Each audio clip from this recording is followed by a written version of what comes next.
Hello नमस्कार अस्सलाम वालेकुम। मेरा नाम है रेहान खान और स्वागत है आपका यूट्यूब चैनल पे जिसका नाम है मैड आचार्य। आज हम लोग स्टार्ट करने वाले हैं, अपना टॉपिक को कंटिन्यू करेंगे जिसका नाम है ड्रग्स ऑफ प्रैक्टिक अल्सर। कल हम लोगों ने ड्रग्स ऑफ प्रैक्टिक अल्सर का इंट्रोडक्शन देखा था, ड्रग्स के नाम देखे थे, क्लासिफिकेशन देखी थी। हमने कल ये पता किया था जो ड्रग्स ऑफ प्रैक्टिक अल्सर है उसका जो हमारा मेन हीरो था वो था आपका प्रोटॉन पंप इनहिबिटर। तो आज हम पूरी कहानी प्रोटॉन पंप इनहिबिटर के बारे में इर्द गिर्द घूमेगी, उस पूरे हीरो में हम सारी चीजें देखेंगे और प्रोटॉन पंप इनहिबिटर से ही इसमें मैक्सिमम आपके क्वेश्चन बनेंगे। अगर आपने ये तैयार कर लिया तो आप ये समझिए आपके 70% जो आपके क्वेश्चन होंगे वो प्रोटॉन पंप इनहिबिटर से ही आएंगे।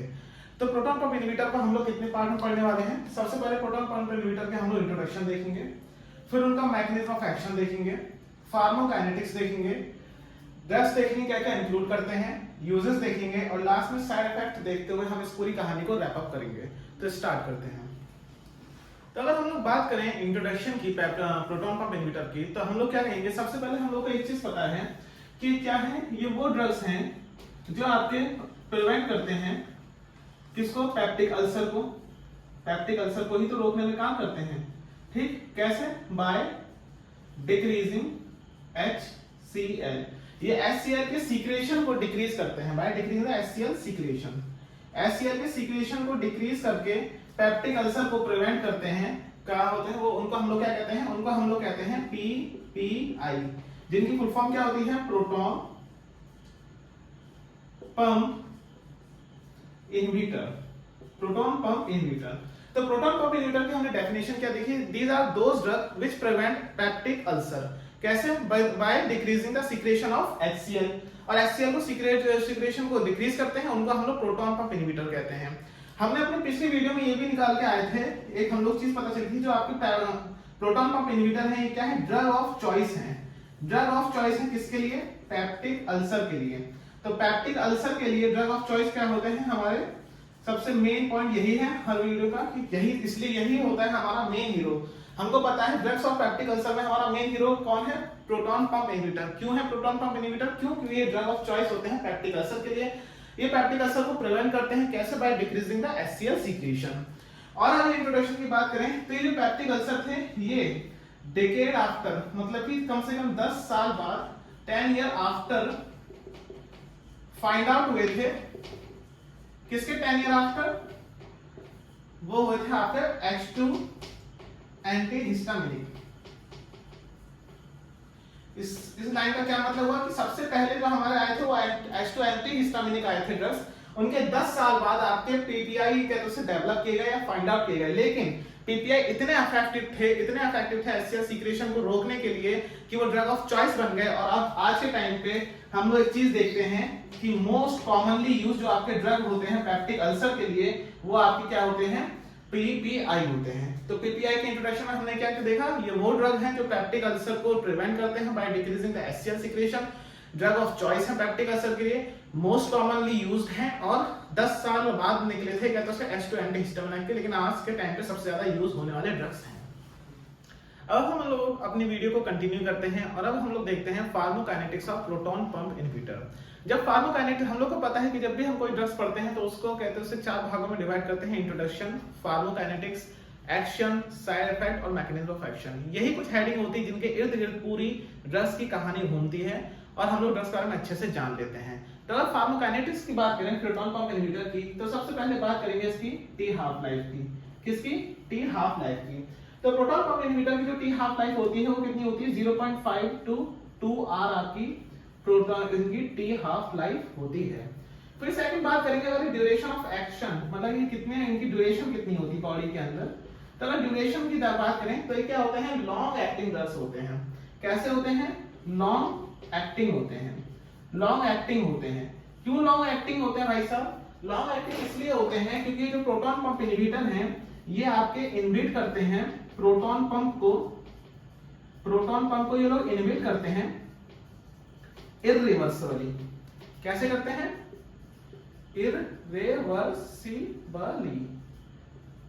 इररिवर्सिबली इनहिबिट करते हैं प्रोटॉन पंप को, इसलिए इनकी जो ड्यूरेशन होती है बहुत ज्यादा होती है। इनकी T half life 0.5 to 2 hour होती है।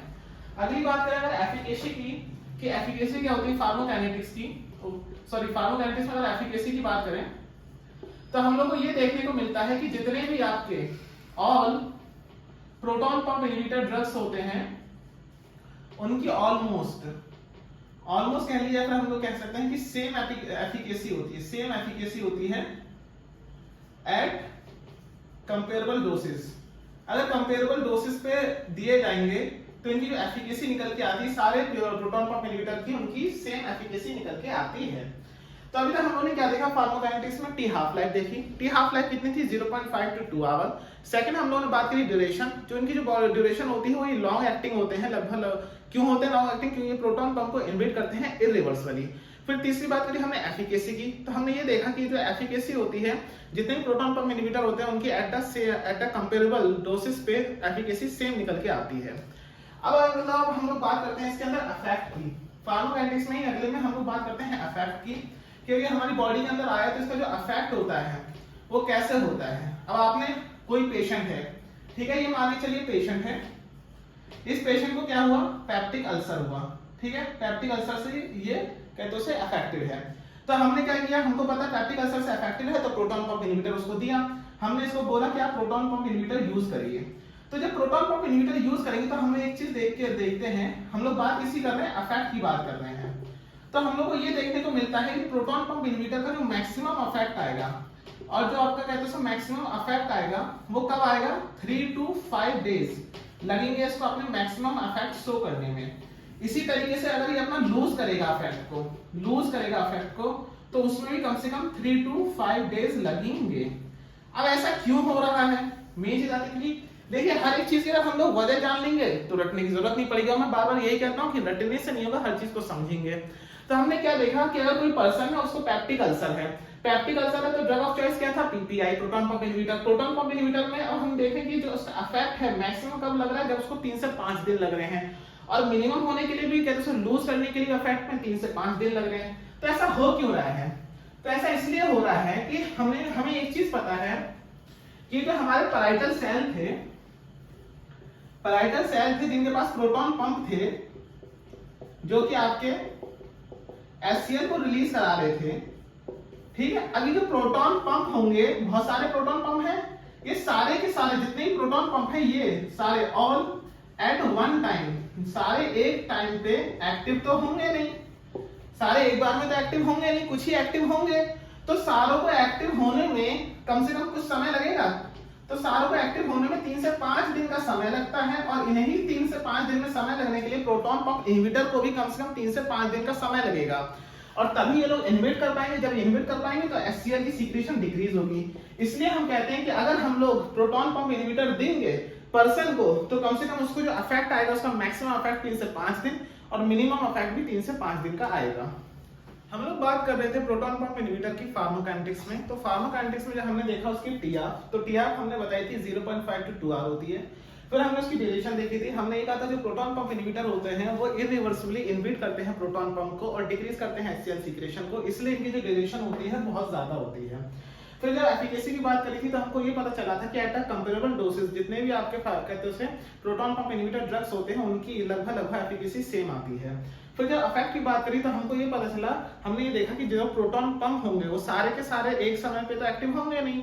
जब वो एक समय पे एक्टिव होंगे नहीं तो एक ही बार में जब हम लोग प्रोटॉन पंप इनहिबिटर देंगे, अगर बॉडी के अंदर देंगे प्रोटॉन पंप इनहिबिटर ड्रग्स, तो एक ही बार में उनको इनहिबिट नहीं कर पाएंगे, तो कम से कम कुछ समय लगेगा ना। तो हमको ये पता चलता है इसका जो इफेक्ट मैक्सिमम आता है 3 से 5 दिन में, और वो लूज भी करता है अपना इफेक्ट 3 से 5 दिन में। फिर अगर आप लोग बात करें रूट की, ये जो रूट क्या होते हैं आपके पीपीआई के रूट, इसमें आता है आपके ओरल ड्रग, मुंह से लिए जाते हैं ओरल ड्रग्स होते हैं। अब हम लोग अपनी वीडियो को कंटिन्यू करते हैं। इस वीडियो के अंदर हम लोग देखेंगे प्रोटॉन पंप इनहिबिटर के मैकेनिज्म ऑफ एक्शन या मोड ऑफ एक्शन। तो अगर हम लोग बात करें, हमको एक चीज पता है कि जो प्रोटॉन पंप इनहिबिटर होते हैं वो क्या होते हैं, ड्रग ऑफ चॉइस होते हैं पेप्टिक अल्सर में। तो जब मोड ऑफ एक्शन की बात करें तो मान के चलिए ये कोई पर्सन है, इसको क्या हुआ, पेप्टिक अल्सर हुआ। पेप्टिक अल्सर हुआ तो हमको पता है पेप्टिक अल्सर में ड्रग ऑफ चॉइस क्या दिया जाएगा, आपके दिए जाएंगे proton pump inhibitor. Proton pump inhibitor कैसे ड्रग होते हैं, ओरल ड्रग होते हैं, ओरली दिए जाते हैं। तो अब यहाँ पर हम मैकेनिज्म ऑफ एक्शन की बात करें या मोड ऑफ एक्शन की बात करें तो क्या होता है, सबसे पहले हम लोग ओरली इनटेक करते हैं, कहते हैं पीपीआई, प्रोटॉन पंप इनहिबिटर को, प्रोटॉन पंप इनहिबिटर ड्रग्स को, ठीक। ये ओरली इनटेक हुए, बॉडी के अंदर पहुंचे। बॉडी के अंदर सबसे पहला काम क्या होता है, ये आपके एब्जॉर्ब होते हैं। एब्जॉर्प्शन टेक प्लेस बाय आई, टेक प्लेस कहां पर होता है एब्जॉर्प्शन इनका, सिस्टमिक सर्कुलेशन में। सिस्टमिक सर्कुलेशन में सबसे पहले इनका एब्जॉर्प्शन होता है। ये हुआ हमारा पहला स्टेप। फिर क्या होता है, सिस्टमिक सर्कुलेशन से ये आपके ड्रग कहां पहुंचते हैं, पैराइटल सेल के अंदर पहुंचते हैं। पैराइटल सेल के अंदर पहुंचते हैं। कहां पहुंचते हैं, पैराइटल सेल के अंदर पहुंचते हैं। यहां से हमको ये पता चलता है कि अब हमारे जो पैराइटल सेल है इसके पास क्या प्रेजेंट है, proton pump inhibitor drug present है, लेकिन कैसे फॉर्म में, प्रो फॉर्म, मतलब ये प्रो ड्रग है। अब इन प्रो ड्रग को हमको क्या कराना है, एक्टिवेटेड ड्रग में कन्वर्ट कराना है। एक्टिवेटेड प्रोटॉन पंप इनहिबिटर में कन्वर्ट कराना है। तो ये जो प्रो ड्रग है ये एक्टिवेटेड प्रोटॉन पंप इनहिबिटर में कन्वर्ट होंगे with the help of HCl। अब ये HCl कब होगा, जब कोई ये जो पर्सन है ये क्या करेगा, फूड इनटेक करेगा, कुछ खाना खाएगा, क्या होगा, फूड इनटेक करेगा। ठीक, तो हमने मोड ऑफ एक्शन की बात करी। मोड ऑफ एक्शन में हमने क्या देखा, कोई भी पर्सन है उसको वो अफेक्टेड है पेप्टिक अल्सर डिसीज से। अगर वो पेप्टिक अल्सर डिसीज से अफेक्टेड है तो हमको पता है सबसे अच्छे ड्रग ऑफ चॉइस क्या होते हैं, proton pump inhibitor. Proton pump inhibitor, तो ये पर्सन है अफेक्टेड है पेप्टिक अल्सर से, तो ड्रग ऑफ चॉइस है proton pump inhibitor. Proton pump inhibitor कैसे दिए जाते हैं, ओरली दिए जाते हैं। ओरली देते हैं तो सबसे पहले ये proton pump inhibitor orally intake किए गए। जब इनटेक किए तो सबसे पहला क्या हुआ, ये एब्जॉर्प्शन टेक प्लेस हुआ सिस्टमिक सर्कुलेशन में। सिस्टमिक सर्कुलेशन से ये पहुंचे पैराइटल सेल में। पैराइटल सेल के अंदर ये जो ड्रग्स हैं ये अभी प्रो फॉर्म में एग्जिस्ट करते हैं। कौन सी फॉर्म में, प्रो फॉर्म में, प्रो ड्रग। ये प्रो ड्रग आपके निकल के एक्टिवेटेड पीपीआई में कब बनेंगे, by the help of HCl। और ये HCl कहां से आएगा, जब ये बंदा कोई भी फूड इनटेक करेगा। अब यहां से हमको एक बहुत ही ज्यादा अल्ट्रा पॉइंट निकल के आता है, इस स्टोरी का मैसेज निकल के आता है क्या, कि जो आपके पीपीआई होते हैं प्रोटॉन पंप इनहिबिटर, इनको 30 मिनट बिफोर टेकिंग मील या फिर कह दीजिए बिफोर टेकिंग फूड, मतलब खाना खाने से 30 मिनट पहले आपको प्रोटॉन पंप इनहिबिटर को देना चाहिए। कैसे, ये मैकेनिज्म ऑफ एक्शन से आप क्लियर हो रहा है कि भाई साहब ये हमारी बॉडी में पहुंच रहे हैं, बॉडी में पहुंचने के बाद पैराइटल सेल के अंदर स्टोर हो रहे हैं एज अ प्रो ड्रग, और प्रो ड्रग के बाद कन्वर्ट होते हैं एक्टिवेटेड पीपीआई में। एक्टिवेटेड पीपीआई में कब कन्वर्ट होंगे, जब HCl सीक्रेट होगा, और HCl कब सीक्रेट होगा, जब फूड का इंटेक किया जाएगा। तो खाना खाने से कम 30 मिनट पहले प्रोटॉन पंप इनहिबिटर का इंटेक करना पड़ता है। अब हम लोग अपनी वीडियो को कंटिन्यू करते हैं। इस वीडियो में हम लोग बात करेंगे uses of proton pump inhibitor के। तो हमको पता है proton pump inhibitor drug of choice होगा। ड्रग ऑफ चॉइस कहलाता है और यूज होता है किस किस में, ड्रग ऑफ चॉइस होता है पेप्टिक अल्सर डिसीज में, स्ट्रेस अल्सर डिसीज में, एनसेड इंड्यूस अल्सर। इसका क्या मतलब हुआ, एनसेड के द्वारा जो ड्रग्स, एनसेड ड्रग्स के द्वारा जो अल्सर इंड्यूस होता है उनके लिए भी आपका प्रोटॉन पंप इनहिबिटर काम करता है। फिर एक सिंड्रोम में काम करता है जिसका नाम होता है जोनिंगर-इलिसन सिंड्रोम। अब दो यूजेस आपको दिखे होंगे, मैंने अलग-अलग लिखे क्योंकि ये इंपॉर्टेंट है, उनका रीजन समझना जरूरी है। बैरेट्स ओएसफेगस और acute bleeding disorder, acute bleeding gastric ulcer, sorry. ठीक, बैरेट्स ओएसफेगस में ड्रग ऑफ चॉइस क्यों होता है, तो देखिए यहां पर एक बहुत इंपॉर्टेंट पॉइंट निकल के आता है।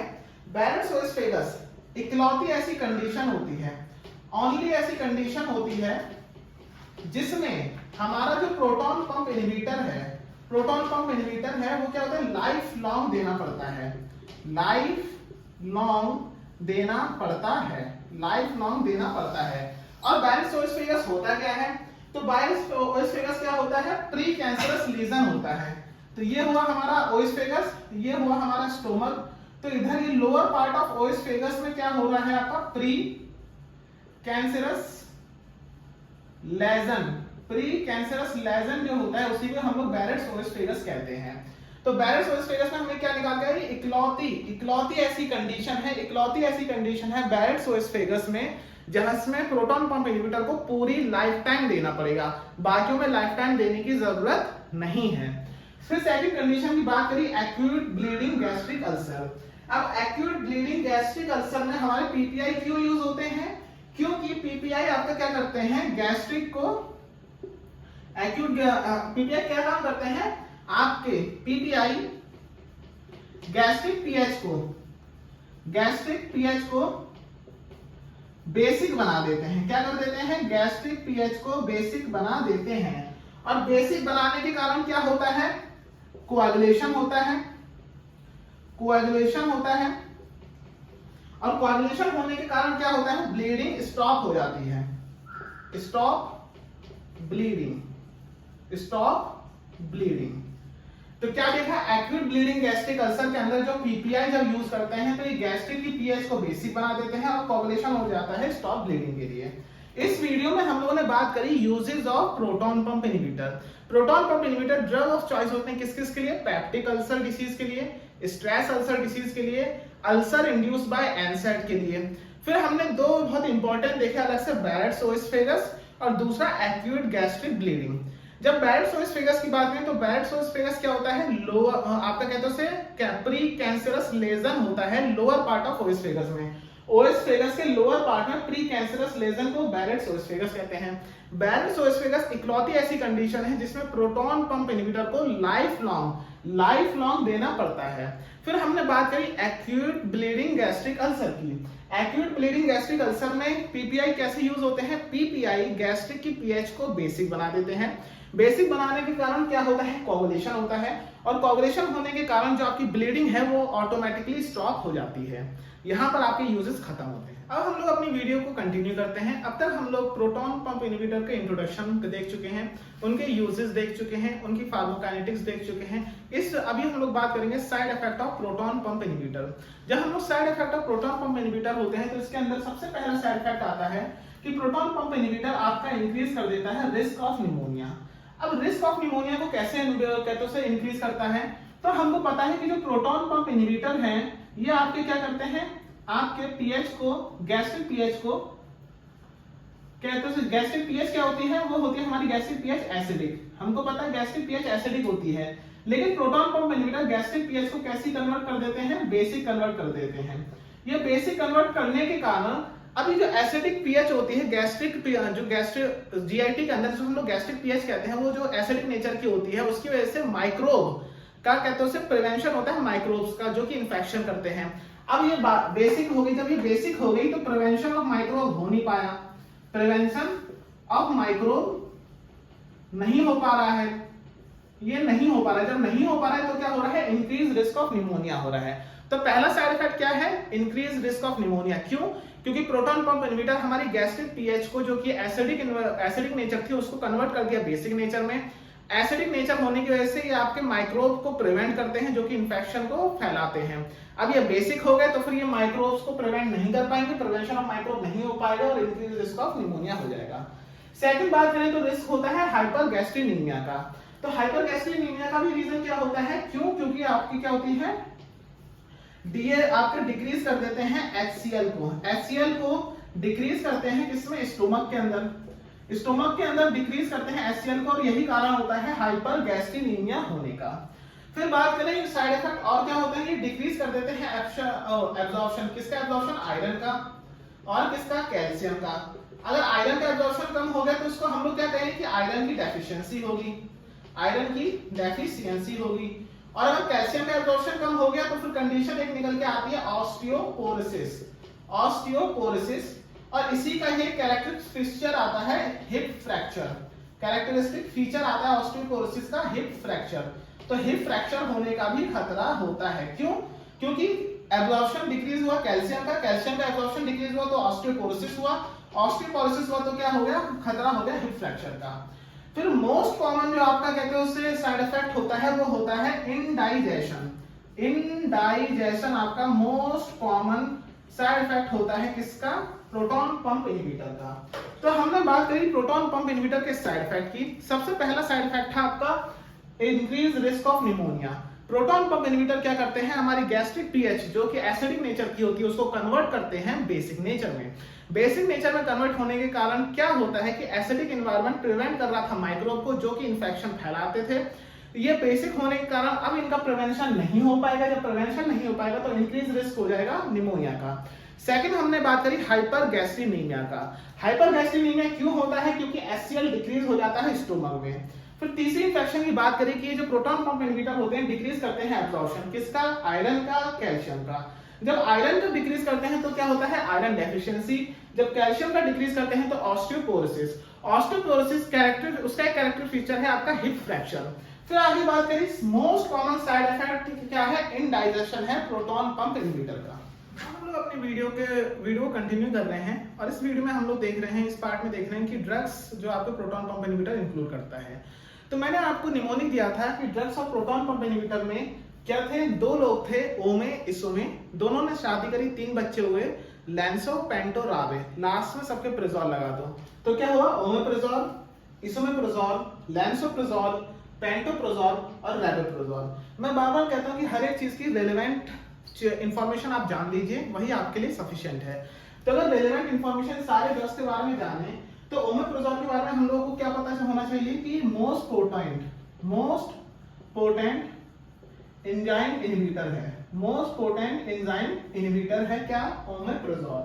और क्या है इसका खास बात कि इसकी मैक्सिमम ड्रग इंटरेक्शन है, मैक्सिमम ड्रग इंटरेक्शन है किसकी, ओमेप्रिजोल की। ओमेप्रिजोल के बारे में क्या जानना है, मोस्ट पोटेंट एंजाइम इनहिबिटर है, मैक्सिमम ड्रग इंटरेक्शन है। इसोमेप्रिजोल के बारे में हमको क्या पता होना चाहिए कि ये लॉन्गर एक्टिंग है देन ओमेप्रिजोल। ओमेप्रिजोल से ये ज्यादा देर तक काम करता है, पहली चीज। दूसरी चीज क्या जानते हैं, अब ये लॉन्गर एक्टिंग है तो भाई साहब इसका एलिमिनेशन स्लो होगा ना, रटने की जरूरत ही नहीं है। जो आपकी बॉडी में देर तक रहेगा, देर तक काम करेगा तो उसका एलिमिनेशन तो ऑटोमेटिकली ही स्लो होगा, तभी ना वो देर तक रहेगा। फिर अगर बात करें लैंसोप्रिजोल की कि लैंसोप्रिजोल क्या है, तो लैंसोप्रिजोल में आपको जानने की जरूरत है कि ये रैसिमिक मिक्सचर होता है, रैसिमिक मिक्सचर होता है किसका, आरएस का। फिर पेंटोप्रिजोल के बारे में आपको जानने की क्या जरूरत है, ओमे इसोमे लैंसो राबोप्रिजोल के बारे में पहले जान लेते हैं। राबोप्रिजोल के बारे में आपको जानने की जरूरत है कि मोस्ट पोटेंट लॉन्गेस्ट एक्टिंग और फास्टेस्ट एक्टिंग ड्रग है, फास्टेस्ट एक्टिंग ड्रग है। तो हमने जब ड्रग्स की बात करी, रेलेवेंट चीजों की बात करी, तो हमको पता चला कि जो पीपीआई के अंदर ड्रग्स होते हैं उसके अंदर मैंने निमोनिक दिया, ओमे इसोमे लैंसो पेंटो रावे, ओमेप्रिजोल, इसोमेप्रिजोल, लैंसोप्रिजोल, रैबोप्रिजोल, पेंटोप्रिजोल। फिर मैंने बोला कि इनके अंदर हम लोग उन ड्रग्स के रिलेटिव इंफॉर्मेशन की बात करेंगे जो आपको जानने के लिए है। तो हमें सबसे पहले ओमेप्रिजोल के बारे में क्या जानना है कि ये मोस्ट पोटेंट एंजाइम इनहिबिटर है। सेकंड चीज, ये मैक्सिमम ड्रग इंटरेक्शन कराता है। फिर इसोमेप्रिजोल के बारे में हमको क्या जानना है, इसोमेप्रिजोल ओमेप्रिजोल से ज्यादा लंबा एक्टिंग है और उसका स्लो एलिमिनेशन होता है। फिर हमारा लैंसोप्रिजोल के बारे में हमें ये जानना है कि ये रैसिमिक मिक्सचर होता है आरएस का। और रैबोप्रिजोल के बारे में हमें ये पता होना चाहिए कि ये मोस्ट पोटेंट है, लॉन्गेस्ट एक्टिंग है और फास्टेस्ट एक्टिंग है। तो अगर क्वेश्चन बनता है कि fastest acting, longest acting drug कौन सा है प्रोटॉन पंप इनहिबिटर का, तो आप क्या आंसर दोगे, रैबोप्रिजोल दोगे। मोस्ट पोटेंट एंजाइम इनहिबिटर कौन है, तो क्या आंसर दोगे, ओमेप्रिजोल दोगे। और कहते हैं रैसिमिक मिक्सचर कौन सा है, तो लैंसोप्रिजोल दोगे।